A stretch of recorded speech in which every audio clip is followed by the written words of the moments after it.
Assalamualaikum warahmatullahi wabarakatuh. Alhamdulillahi rabbil alamin. Wassalatu wassalamu ala asyrafil anbiya'i wal mursalin wa ala alihi wa sahbihi ajma'in. Subhanaka la ilma lana illa ma 'allamtana innaka antal alimul hakim. Wa la hawla wa la quwwata illa billahil aliyyil azim. Rabbi ishrah li sadri wa yassiril amri wahlul 'uqdatam min lisani yafqahu qawli.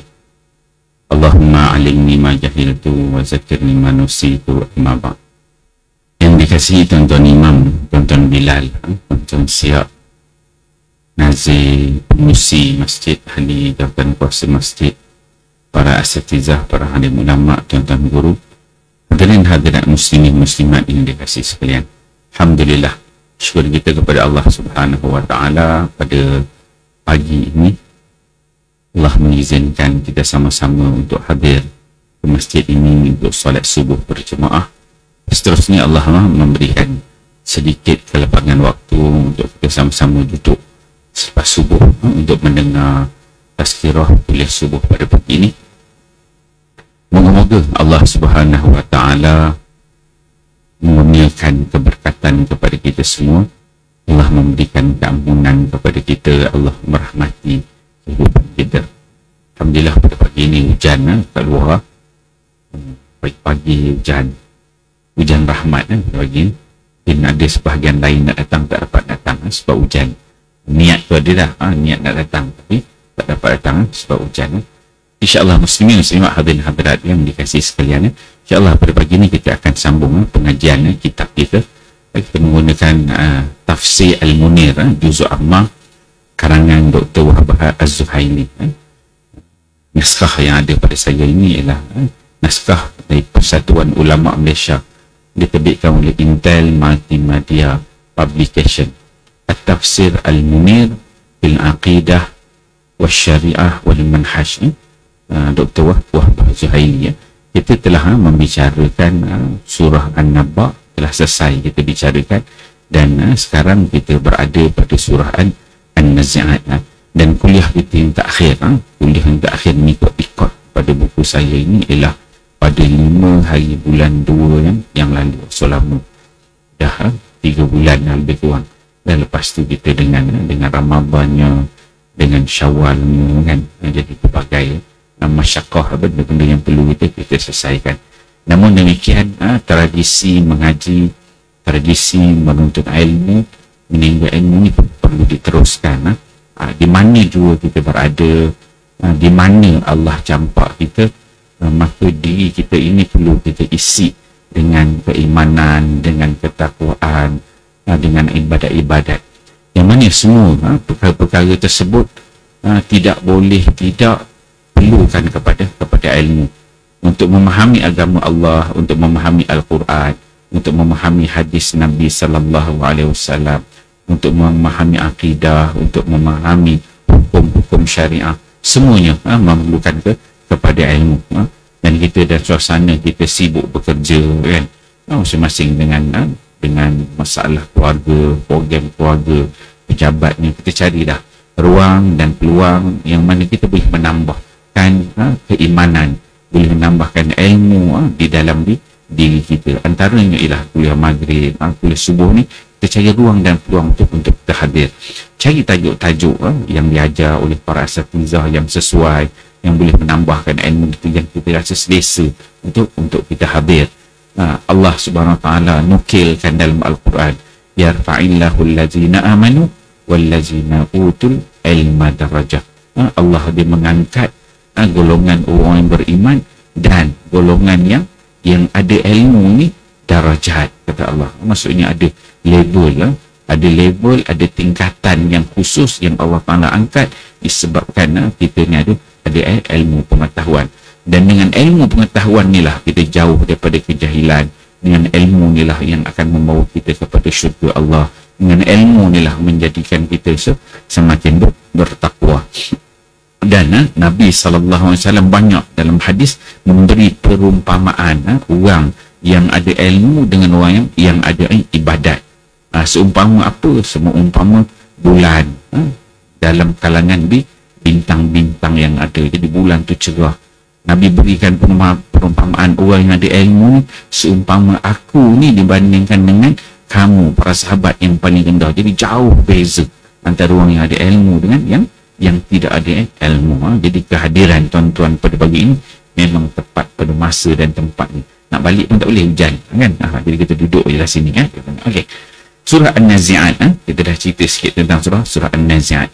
Surah An-Nazi'at ni ialah surah Makkiyah. Makkiyah maksudnya surah yang diturunkan di Mekah. Dia mengandungi 46 ayat. Rentetan daripada surah An-Naba. An-Naba ialah berita besar yang Allah Subhanahu Wa Taala turunkan untuk memberi faham kepada musyrikin Mekah bahawa akan berlaku ni An-Naba, iaitu hari kebangkitan, yang mana semua orang, sama ada musyrik, sama ada kafir, sama ada beriman, semuanya akan dibangkitkan dan akan dihisab oleh Allah Subhanahu Wa Taala, yang mana para musyrikin Mekah pada ketika itu, mereka ini sebahagiannya tidak mempercayai, sebahagian tidak beriman. Itu keseluruhan rangka dalam cerita An-Naba, surah An-Naba. Kemudian didatangkan dengan surah An-Nazi'at. Kita dah sentuh sikit surah An-Nazi'at. An-Nazi'at, apa maksud An-Nazi'at? An-Nazi'at ialah surah yang menceritakan tentang bagaimana adanya jenis-jenis malaikat yang Allah Subhanahu Wa Taala ciptakan untuk mencabut nyawa manusia. Jadi kita berada pada muka surat 36 pada teks yang ada pada saya ini, sampai pada muka surat 36. Jadi An-Nazi'at, tengok surah An-Nazi'at ini dalam tafsir Al-Munir ni, para pengarang dia membahagikan surah An-Nazi'at ni kepada 4 tema. Dia ada 46 ayat. Ada 46 ayat. Dia bahcahkan kepada 4 tajuk, 4 tematik, 4 maudu'i. Ada yang pertama ayat 1 hingga 14, yang bahagian yang kedua 15 hingga 26, yang ketiga ayat 27 hingga 33, dan bahagian keempat ayat 34 hingga 46. Jika nak dipecahkan, 4 tajuk inilah yang dipecahkan oleh Dr. Wahbah Zuhairi dalam kita memahami surah An-Nazi'at. Dan surah An-Nazi'at ni dia sangat hampir dengan surah An-Naba. Rentetan daripada kekafiran musyrikin Mekah, maka dia datangkan surah An-Nazi'at. Kita baca sikit. A'udzubillahi minasyaitonirrajim. Bismillahirrahmanirrahim. Wan-nazi'ati gharqa, wan-nashitati nashta, was-sabihati sabha, was-sabiqati sabqa, fal-mudabbirati amra, yawma tarjufur rajifah, tasma'uha ar-radifah, qulubun yawma idzin wajifah, absaruha khashi'ah, yaqulu a'inna lamarduduna fil hafirah, a'idha kunna 'idhaman nakhirah, qalu tilka idzan karratun khasirah, fa innama hiya zajratun wahidah fa idahum bisahirah. Ini 14 ayat pertama yang dipecahkan oleh pengarang. Dia letakkan tajuk sumpah tentang kemestian berlakunya kiamat. Ini membicarakan tentang orang-orang kafir, musyrikin pada hari tersebut, yakni pada hari kiamat, dan jawapan Allah terhadap keingkaran mereka mengenai kiamat. Dan An-Naba disebutkan mereka ini tidak percaya. Diceritakan ujung surah An-Naba tentang balasan syurga, neraka, jahanam. Datang di surah An-Nazi'at ni menceritakan tentang sumpah yang untuk membuktikan bahawa akan berlakunya hari kiamat. Kemudian bagaimana keadaan orang-orang kafir musyrikin pada hari kiamat tersebut. Kemudian Allah memberikan jawapan terhadap golongan yang ingkar, yang tidak mahu mempercayai hari kiamat ni. Apa Allah Ta'ala kata ayat yang pertama? وَالنَّازِعَاتِ غَرْقًا, demi malaikat-malaikat yang mencabut nyawa dengan keras. Maksudnya Allah Subhanahu Wa Ta'ala untuk mencabut nyawa manusia ini, Allah berikan beberapa jenis malaikat. Ada yang namanya An-Nazi'at.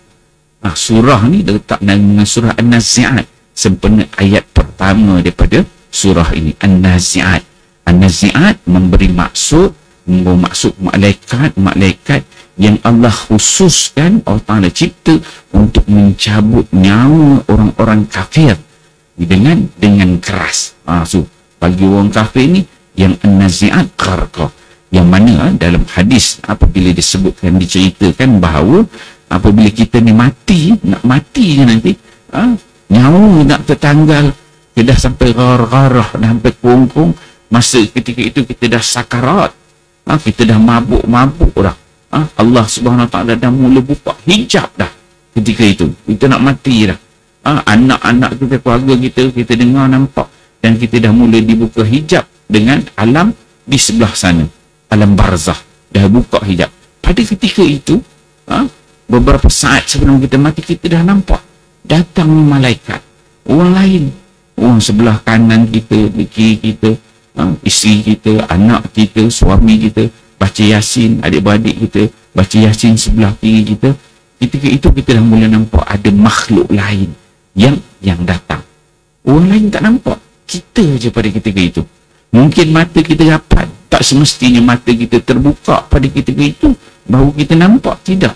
Tetapi mata, dalam keadaan mata kita tertutup, ketika itu Allah buka hijab alam barzah di sebelah sana. Ketika itulah mata kita tertutup sekalipun, kita dah nampak, dibuka penglihatan, ain basirah, mata untuk melihat alam tu Allah buka, dan kita nampak ada malaikat yang datang. Dan malaikat ini sangat penting, tuan-tuan. Bila dia datang kali pertama, dia datang, kalau andai kata malaikat tu kita melihat dia datang dengan pakaian yang berwarna putih, ini memberikan satu gambaran berita gembira tentang kehidupan kita, start kita lahir sampai kita nak mati. Satu noktah titik yang cukup cantik untuk kita.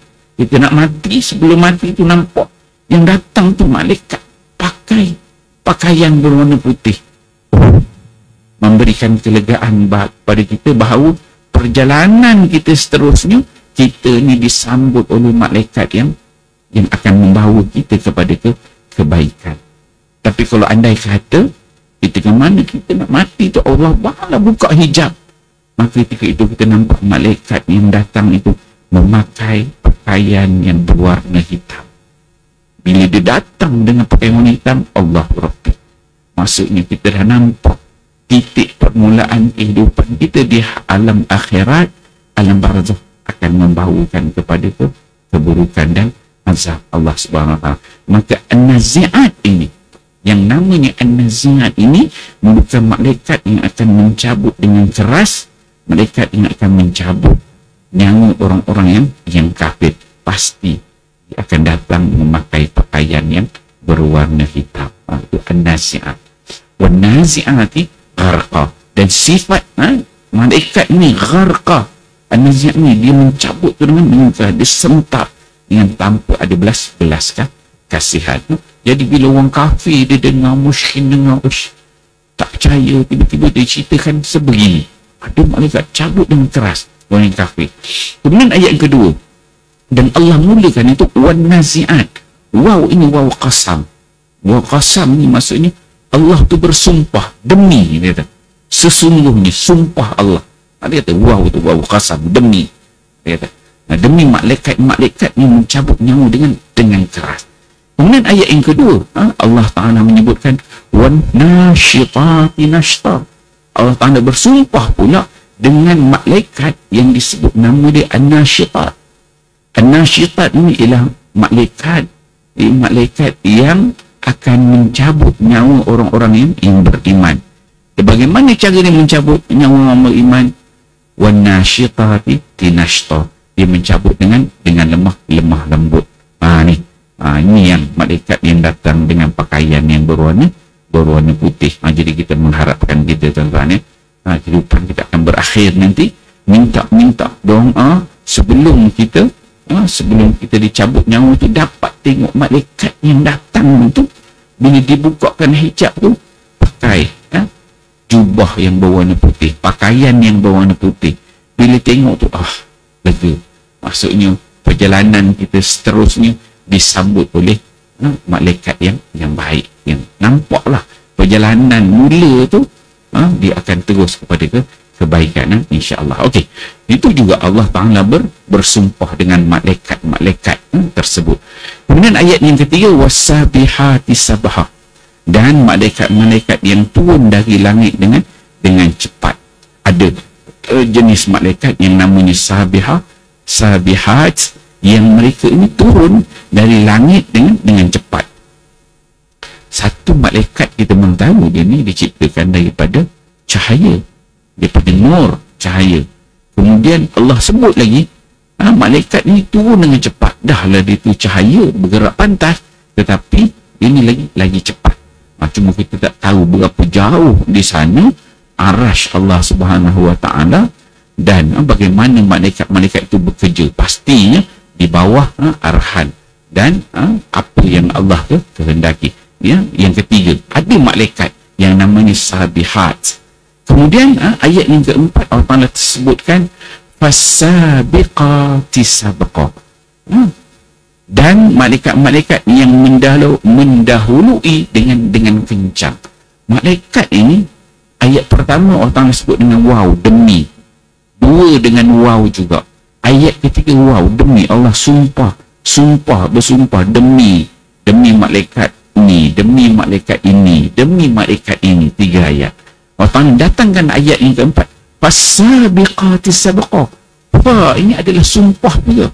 Maka ayat yang keempat ini Allah Taala bersumpah dengan jenis, maka as-sabiqati sabqa, malaikat-malaikat yang disebutkan tiga jenis ini tadi, datangnya keempat, jenis yang keempat, malaikat ini turun dengan sabiqati sabqa, turun dengan sangat kencang.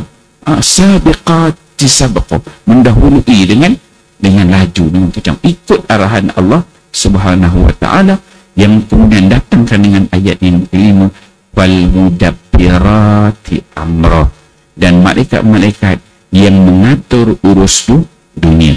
Jadi malaikat yang turun itu, yang berjenis-jenis itu, mereka ini semua ni mengatur urusan dunia. Jadi kita tahu malaikat ni adalah kaki tangan Allah Subhanahu Wa Taala, yang mana malaikat ni sifatnya la ya'sunallaha ma amarahum wa yaf'aluna ma yu'marun. Mereka ni tidak akan melakukan maksiat kepada Allah, ikut perintah Allah. Sifat malaikat ini pekerja, petugas Allah semua. So 5 ayat yang pertama. Kemudian malaikat ni ada urusan, ada tugasannya masing-masing. Okey. Kemudian ayat yang ke-6, Allah menyebutkan yauma tarjufur rajifah, sesungguhnya kamu akan dibangkitkan pada hari dilaksanakan tiupan pertama yang menggoncangkan alam. Yauma tarjufur rajifah, ayat yang ke-6, kamu akan dibangkitkan pada hari dilaksanakan tiupan pertama yang menggoncangkan alam. Tadi diceritakan ada malaikat nak cabut nyawa orang beriman, orang kafir.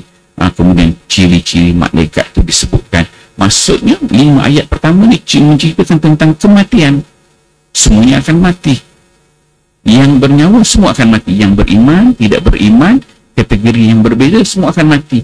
Datang ayat yang ke-6, Allah Ta'ala sebut yauma tarjufur rajifah, yang dah mati ni semua, kata Allah Subhanahu Wa Ta'ala, sesungguhnya kamu semua akan dibangkitkan. Ketika itu, ketika mana? Yauma tarjufur rajifah, pada hari dilaksanakan tiupan pertama yang menggoncangkan. Ada malaikat yang akan tiup sangkakala yang pertama. Okey, akan dibangkitkan. Itu yang pertama, pada hari dilaksanakan tiupan pertama yang menggoncangkan. Okey, kemudian ayat yang ke-7, tiupan pertama itu diiringi oleh tiupan yang kedua. Ayat yang ke-6 ni ulama katakan bahawa tiupan yang pertama itu dia mematikan semua makhluk Allah, yang beriman ke, yang kafir ke. Biasa yang beriman Allah Ta'ala dah cabut nyawa dia dengan cara yang lemah lembut. Hanya tiupan yang pertama itu mematikan semua makhluk, hanya tinggal kalau ada manusia, mereka ni yang kafir saja, tu yang tiupan yang pertama, yaumar tarjufur rajifah. Kemudian kata Allah, ayat yang ketujuh, tatsba'u harradifah. Tiupan pertama itu diiringi oleh tiupan yang kedua. Ada tiupan yang kedua. Tiupan yang kedua itu pula dia akan menghidupkan manusia semula. Yau tatsba'uha arradifah.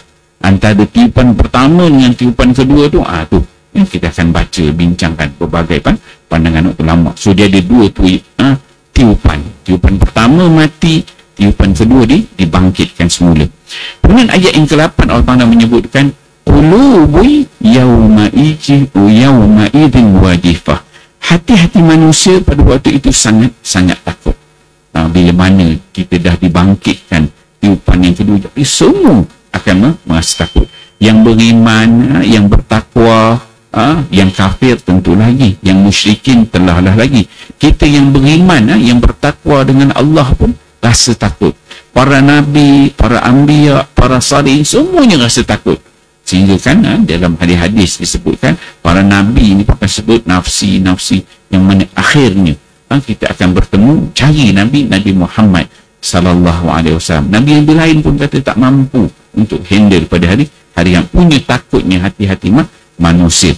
Kemudian ayat yang ke-9 kata Allah, absaruha khashi'ah. Pandangan mereka akan tunduk kan. Jadi takut, jadi rendah diri. Kemudian ayat yang ke-10, ayat yang ke-10 Allah Ta'ala menyebutkan yaqulu inna lamarduduna fil hafirah. Ni pada ketika ini dah dibangkitkan itu nanti Allah rekodkan ni. Orang kafir musyrikin Mekah duduk kat Mekah lagi. Musyrikin Mekah duduk kat Mekah, ada kat Mekah. Nabi bawa wahyu, mereka ni tak percaya. Tiba-tiba datang wahyu menceritakan tentang perangai mereka yang tidak percaya itu di hari akhirat besok. Bagaimana keadaan kamu, wahai musyrikin? Kamu tak nak percaya kan? Ni aku bawa wahyu daripada Allah. Allah Ta'ala kata kamu besok akhirat macam ni lah rupa dia. Cuba bayangkan kalau kita berada pada suasana dan ketika apa kata Allah Subhanahu Wa Ta'ala, yaqulu inna lamarduduna fil hafirah.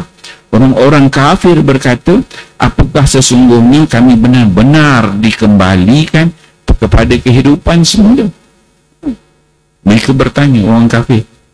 Kemudian aidza kunna izaman nakhirah, apakah akan dibangkitkan juga apabila kami telah menjadi tulang belulang yang hancur lumat? Tak percaya mereka, orang kafir. Perbincangan orang kafir itu, dia kata betul kami akan dibangkitkan sedangkan kami dah jadi tulang belulang, dah hancur semuanya. Ayat yang ke-11.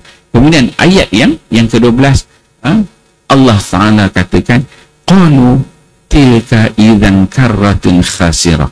Mereka berkata, golongan kafir ni berkata, kalau demikian ini adalah satu pengembalian yang merugikan.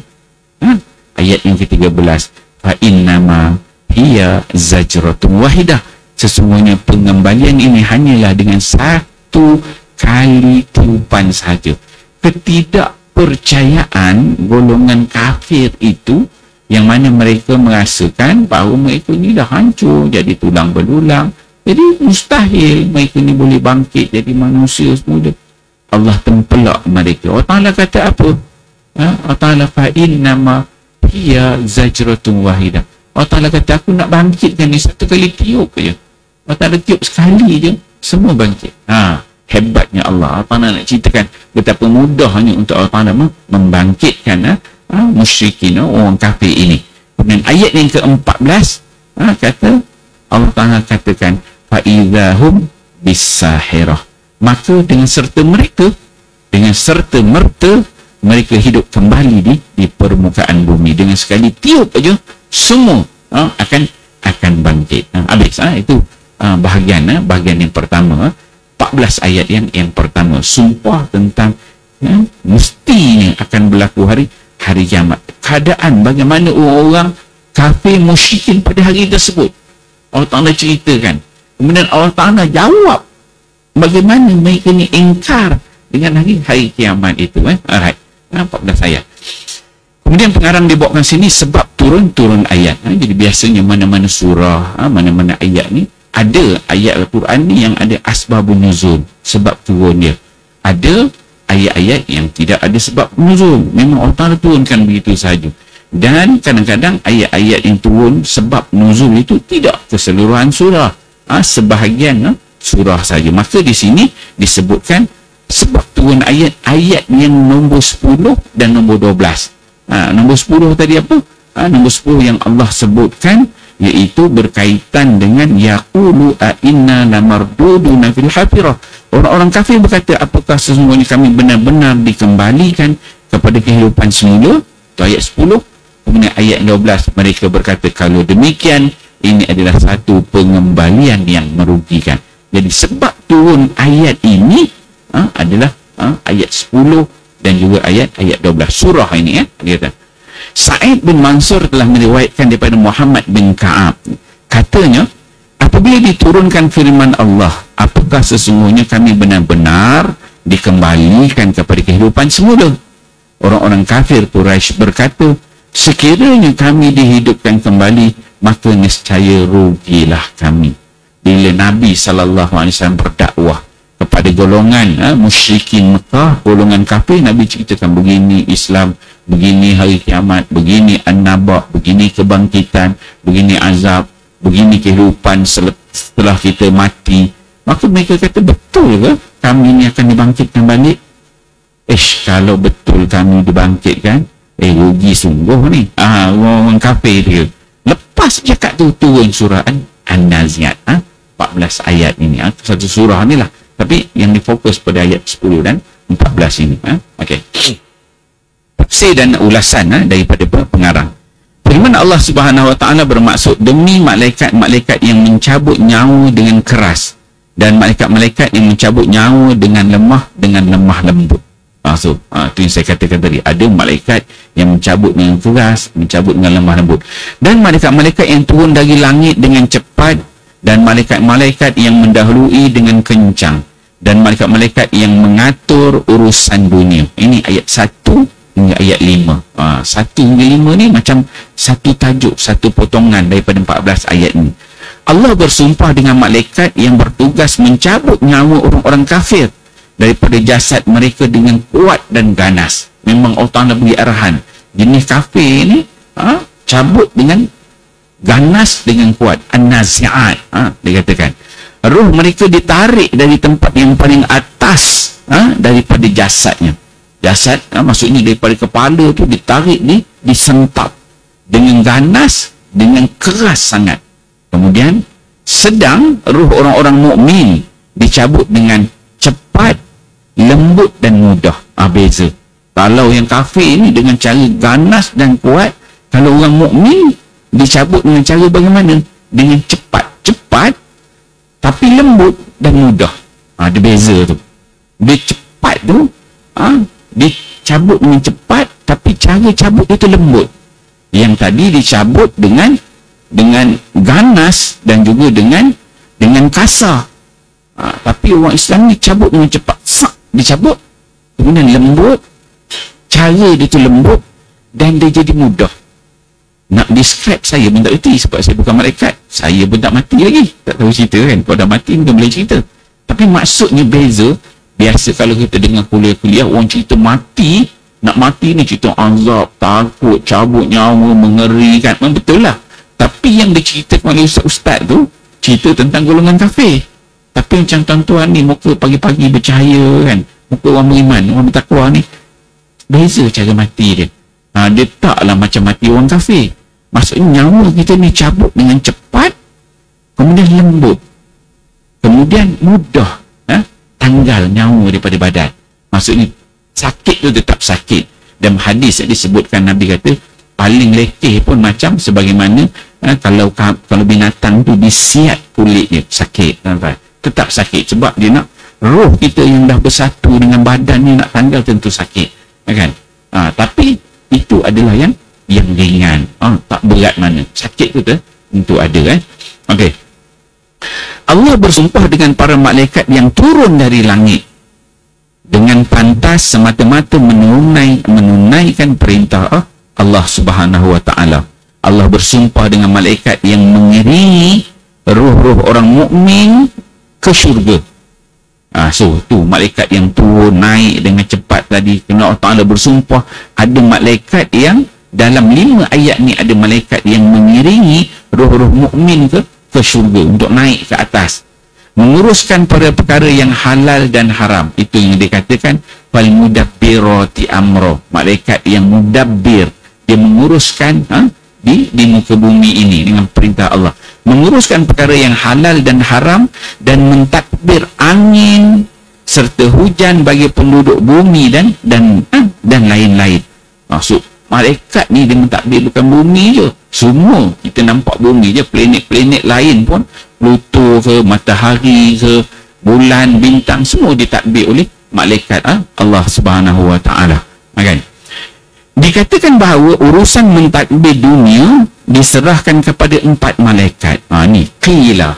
Qila ni maksudnya para ulama mufassir, apabila dikatakan qila, maksudnya ada pandangan para ulama yang mengatakan bahawa urusan mentadbir dunia diserahkan kepada 4 malaikat. Ada 4 jenis malaikat yang mentadbir dunia. Apa dia? Kata pengarang dikatakan pertama Jibril, yang kedua Mikail, yang ketiga Israel, dan keempat Israfil. So 4 malaikat ni ditugaskan untuk mentadbir dunia dengan posisi tugas yang berbeza. Dikatakan Jibril menjadi penjaga angin dan bala tentera. Kita tahu Jibril ni salah satu tugas utama dia bawa wahyu lah, itu memang kita tahu. Tapi dalam tafsir ni disebutkan Jibril menjadi penjaga angin, jenis jaga angin, dan bala tentera Allah ni, bala tentera Allah ni malaikat lah, jaga pergerakan angin, tu kerja Jibril.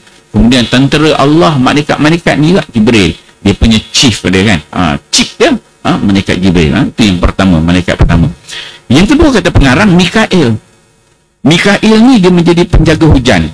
Jenis kalau hujan ni kena apa-apa river malaikat Mikail. Dan tumbuh-tumbuhan, jadi dia berkait. Hujan dia berkait dengan tumbuh-tumbuhan. Bila hujan tu nak turun banyak mana, tempat mana yang perlu, Mikail dia akan kontrol.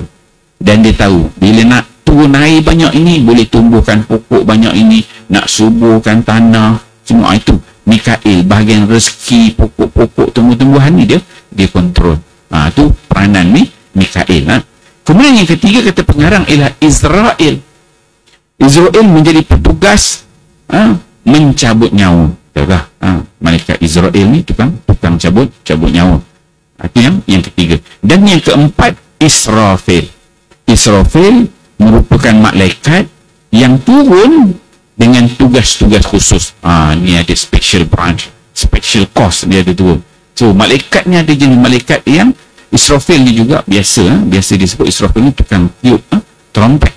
Tapi dalam tafsir ni disebutkan Israfil merupakan malaikat yang turun dengan tugas-tugas khusus.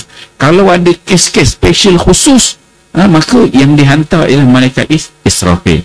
Dia tak hantarlah Mikail ke Israel, sebab masing-masing ada tugas. So ada malaikat yang tugas-tugas khusus.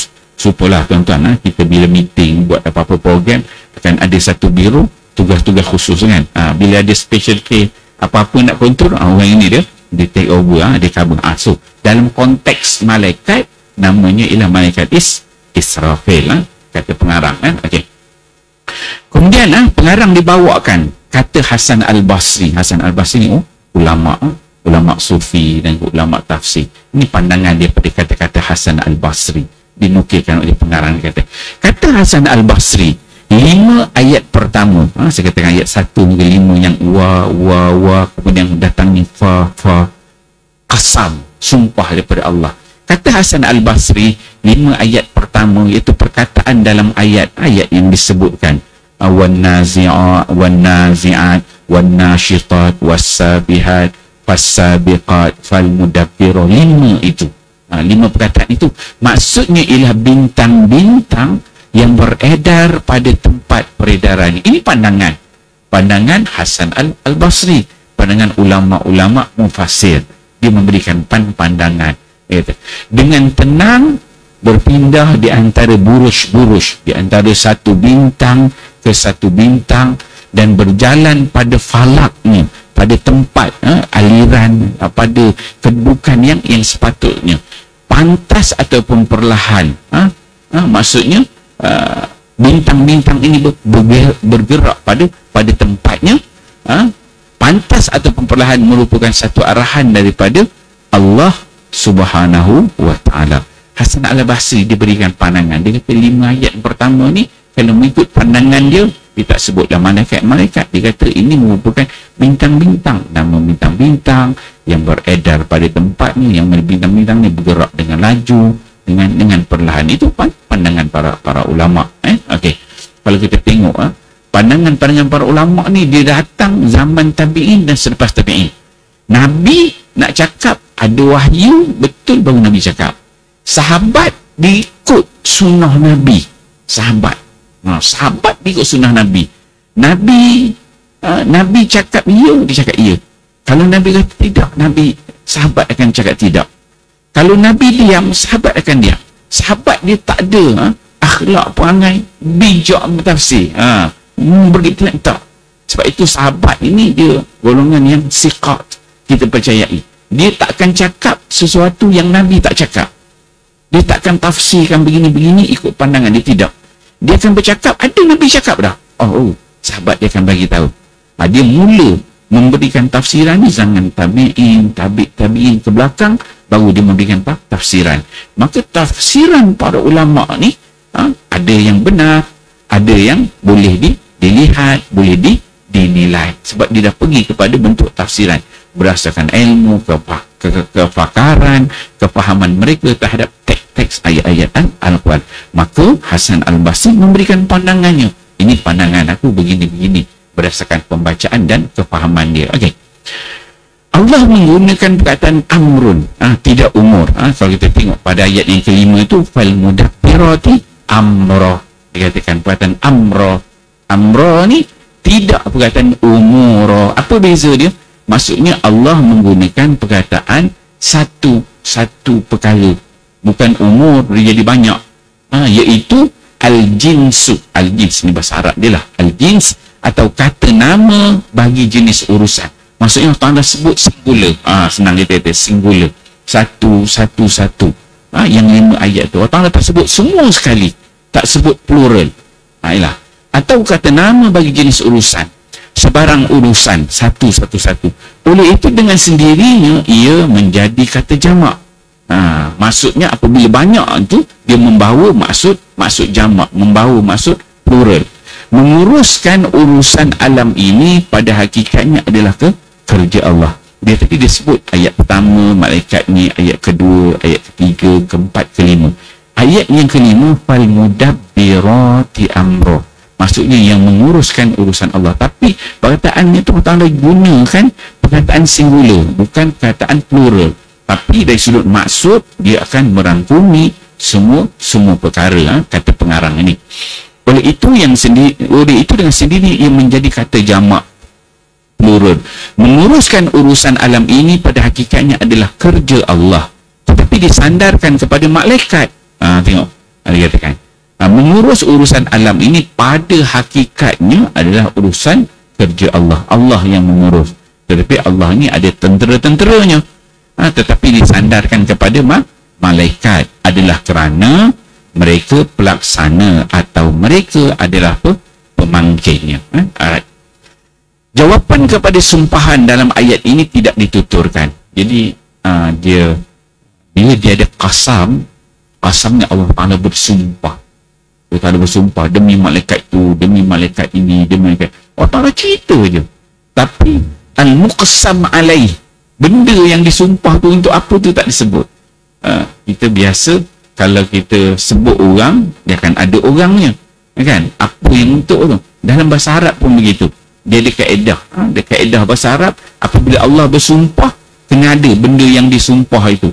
Apa yang muqsam alaihi, disumpah untuk apa. Maka dalam ayat ni tak ada. Allah cerita tentang begini malaikat gini. Tapi sebenarnya untuk apa? Nak bagi tahu apa? Disumpah untuk apa? Gitu. Okey. Jawapan kepada sumpahan dalam ayat ini tidak dituturkan. Jawapannya diandaikan ialah kamu pasti dibangkitkan selepas mati. Maksudnya kita yang membaca, diturunkan wahyu kepada kita, musyrikin Mekah, orang-orang kafir, kita orang beriman, kita faham bahawa ayat ni diturunkan kepada kita.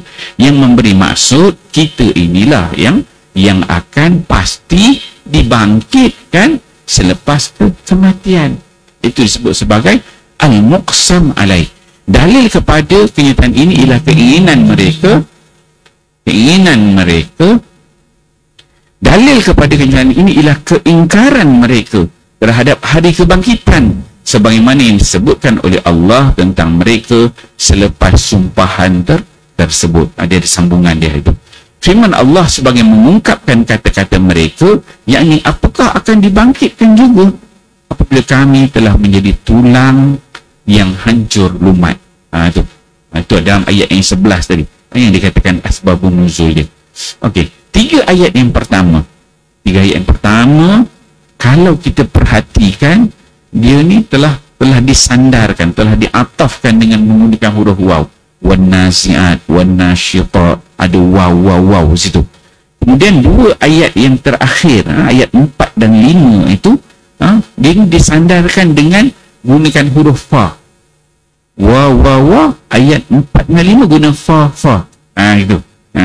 Kata pengarang, ini adalah kerana dua ayat yang terakhir ini, ayat 4 dan 5 ini, menjadi penyebab kepada ayat-ayat yang sebelum. Sebab ayat pertama, 2, 3 cerita tentang jenis malaikat, tugasnya. 4 dengan 5, apa aktiviti malaikat tersebut. Maka digunakan dengan huruf fa untuk menunjukkan apa yang berlaku selepas itu.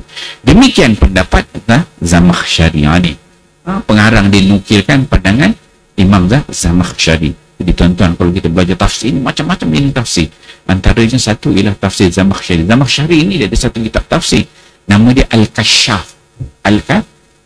Kalau macam yang kita baca ni ialah tafsir Al-Munir, karya Dr. Wahbah Zuhaili.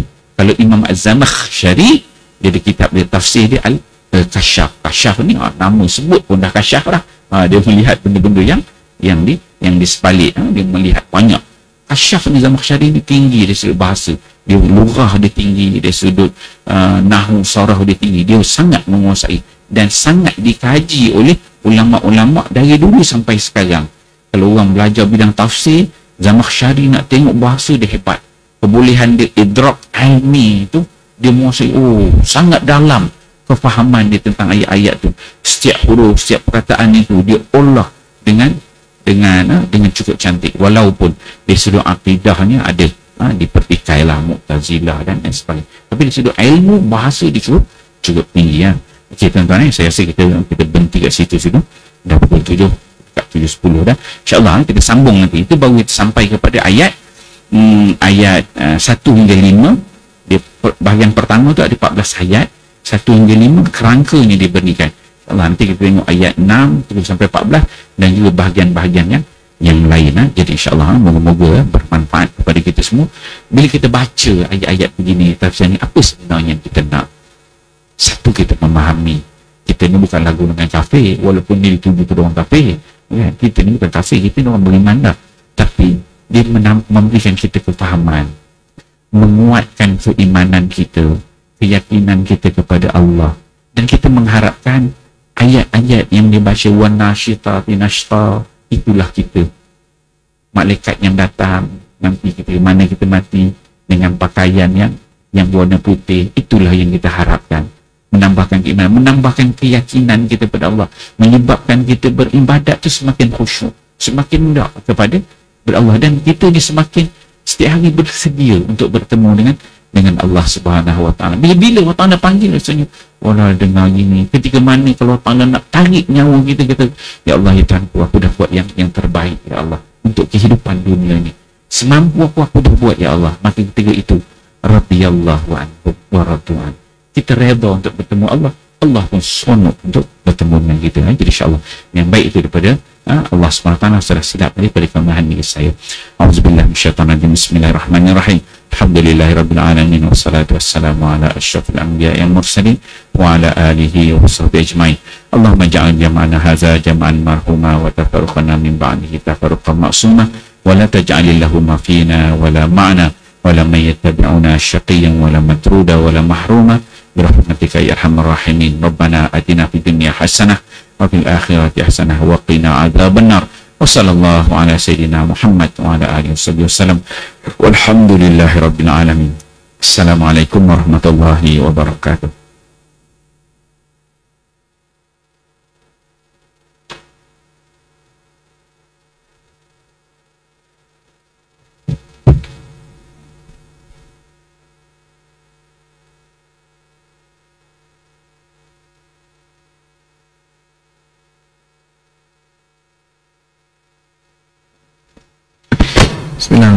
Bismillahirrahmanirrahim. Tuan-tuan muslimin dirahmati Allah, insya-Allah boleh jemput ke anjung masjid kita, ada disediakan sarapan insya-Allah.